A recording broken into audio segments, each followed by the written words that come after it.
Hi, welcome to my channel where I talk about autism from the perspective of being autistic. So that little clip that I showed you before I started was a video that I recorded of me having a meltdown at the dentist. And with that, I was like, okay, I should maybe make a video talking about autism and the dentist. So something that is pretty much every autistic's experience. There could be some that don't, but it's pretty universal that there is a fear of the dentist. When I was younger, I would punch and kick at the dentist anytime his tools would hurt me, or basically every time I would get a shot for cavities or any other things that required shots. The lights, the sounds, the smells, it's all very overstimulating for us. Oral hygiene is something that's really hard for pretty much all of us. Mint can make a lot of us both overstimulated and sick, by which, if that is something in particular you're struggling with, me in particular, I have been using children's toothpaste. They also offer different flavors of toothpaste flavors that you can find. Luckily, they're kind of branching out from mint, because thank God. But I personally use children's toothpaste. It'll still work.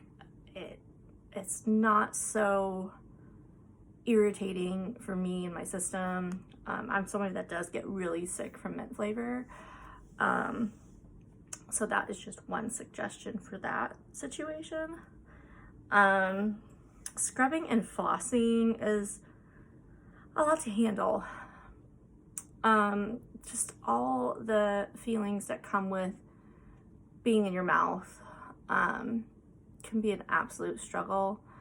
I try to use the pick floss when I can, even though you're told it's not that great, but it is better than nothing. And I highly suggest getting a electric toothbrush if you can. I know it's like the vibrating in your mouth can also be still horrible, but the scrubbing action works a little bit better than manual.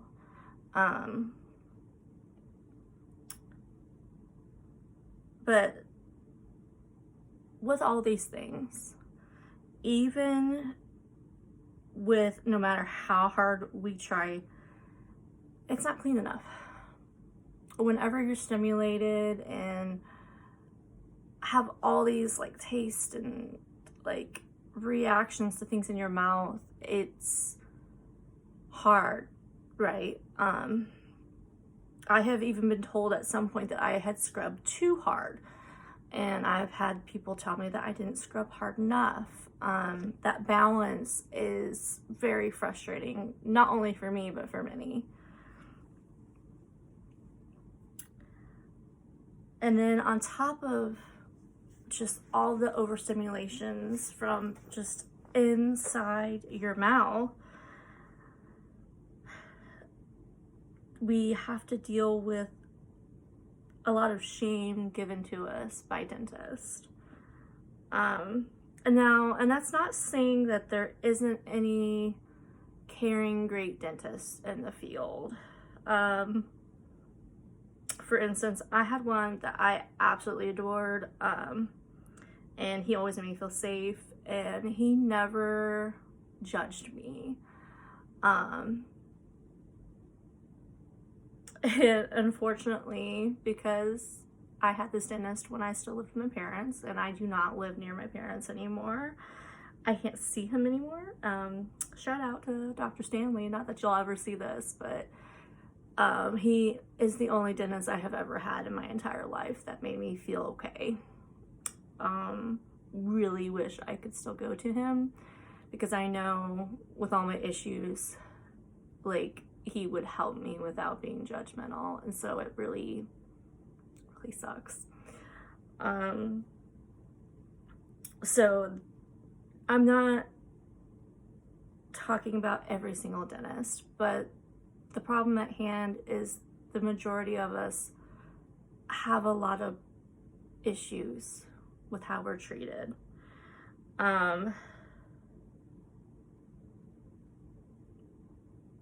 So unfortunately, there's a lot of dentists out there that will shame us for the state of our teeth. They will shame us for meltdowns in the office. They will not believe us when we say that we're trying as hard as we can with our teeth. I'm currently needing a full mouth extraction. And this is due to health conditions and financial reasons, along with, again, I try as hard as I can with my teeth. I have always tried as hard as I can with my teeth. Like I said earlier, I've been told that I brush too hard, at first I was told that I didn't brush hard enough. So then I brushed hard, and then they told me that I was ruining my gums because I was brushing too hard. And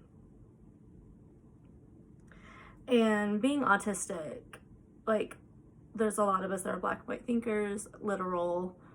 We take everything literal. It's very hard for us to find a happy medium with dentists a lot. And I'm very much one of those people. And I've dealt with a lot of shame, not only with dentist reactions, trying to blame me for my condition of my teeth, which I am not fully to blame for, but also I have been shamed by an abusive ex-partner about my teeth. So that in turn, for me personally, just adds to the issue of the trauma when it comes to dentists and oral hygiene.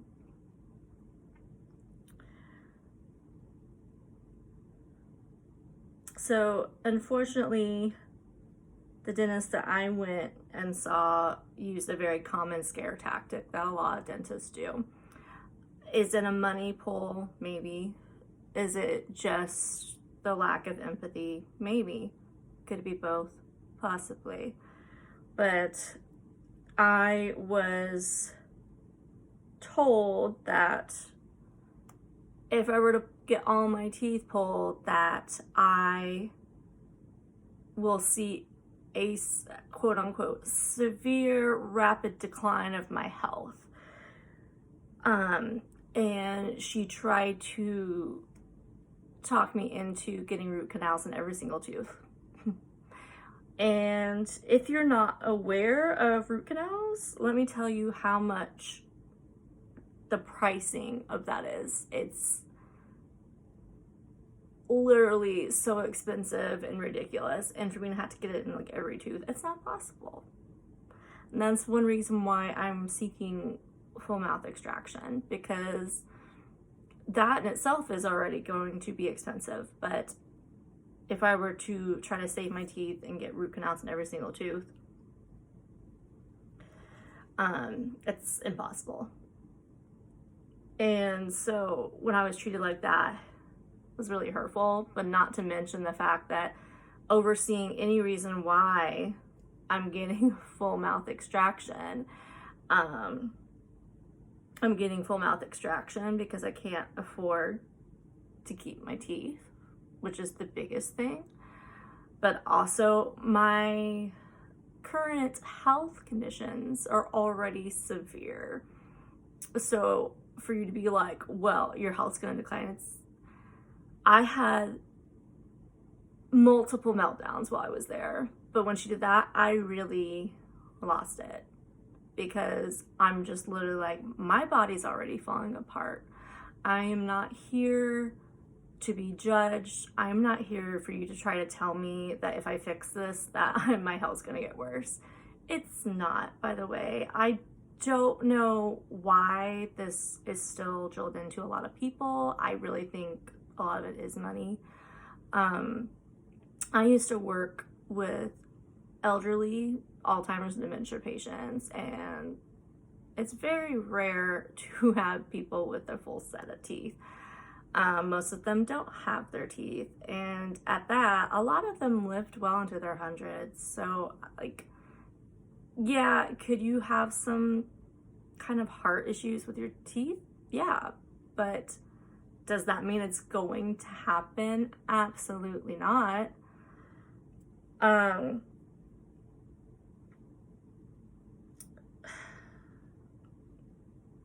It just, something that a lot of us have meltdowns for is not being heard. And for her to just immediately go straight to that spiel when, as soon as I got into the office, I mentioned I'm autistic and I have trauma with the dentist, and which led to, I told them don't clean my teeth, don't put tools in my mouth, x-ray's fine, looking with a mirror in the teeth is fine, but do not clean or use scraping tools in my mouth. And a dental hygienist came in to clean my teeth, and I told her no, and I started breaking down. And luckily she didn't take a lot of that. Like, she didn't just keep prying. She was just like, okay, I don't want to stress you out more, I'm gonna leave, I'll get the doctor. And the doctor saw me, and then I was really irritated because one of the girls that were with her helping was just like, you want me to bring the dental hygienist back in? I was like, are you serious? So not being heard and being ignored, she didn't listen to why I was having my whole mouth extracted. She didn't listen to the fact at first that I was financially having issues with having to do this already. So here's my biggest spiel. We need more dentists that are both autism and trauma informed. We need people that are more empathetic and not just go straight to thinking that people just don't brush their teeth for fun. Because whenever people have dental issues, it always comes down to health in some way. Because whether you're autistic or you're depressed or you've had eating disorders or you have had like issues with drugs in the past, there should be no shaming to it. Like, we've come for help and we shouldn't be hurt in the process. Sorry to be such a Debbie Downer for this one, but I posted a video about my meltdown on TikTok, and the overwhelming response that I got from the autism community is both amazing. TikTok is a great place for autistics. I really appreciate everybody that reached out to me on TikTok that's autistic, but also it just goes again to show that this is not uncommon. It's very common in the autistic community that there is issues with the dentist, and that needs to be fixed. So come back to my channel. I plan to keep on making autistic videos. So if you want to learn more about autism from an autistic's perspective, please subscribe and like the video. It really helps me out. And please comment. I love when I get comments and feedback on my videos. I really appreciate it. Thanks, guys. I'll see you next time.